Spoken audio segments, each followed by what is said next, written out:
Human heart have 4 chambers, and how the function is going on. We know that there are 4 chambers, atrium and 2 ventricle, and the pulmonary vein that receive the oxygenated blood from the lungs, and it flows to the right atrium, left atrium, and from the left atrium it is moving to the left ventricle, and from the left ventricle the blood pump into the aorta. See here, the blood is moving into the aorta, the valve is open and the blood pump into the aorta, and aorta is the largest blood vessel and it carry all over the body. The blood is moving all over the body and reaches the different tissues, and it carry the oxygenated blood and nutrients all over the body, and in the tissues it carries it transfer to the capillaries and in the tissue fluid, and undergo the metabolic activities in the cell. As a part of metabolic activity that produces carbon dioxide, and the deoxygenated blood that is carried through the vein and that reaches the right atrium through the vena cava.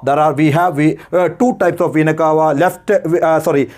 superior vena cava and inferior vena cava, and the superior and inferior vena cava which carries the blood and that pour into the right atrium. From the right atrium, the deoxygenated blood that is moving into the right ventricle. From the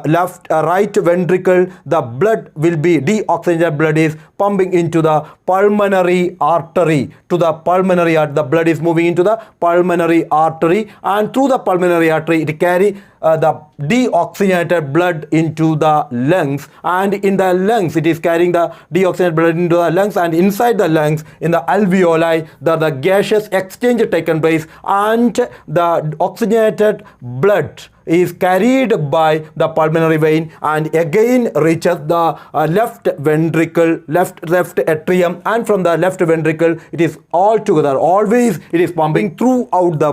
life of a human body, and each cardiac cycle that completes in 0.8 second, and the stroke volume is about 5 liter in a minute, that is 72 times when the heart is pumping the blood, about 5 liter of blood that is pumping throughout the body. So the total circulation, total pumping of blood, the rhythmic circulation is required for the existence of life in human body. So heart is the mechanical organ and it is the basic structure and it is for the existence of life on human body.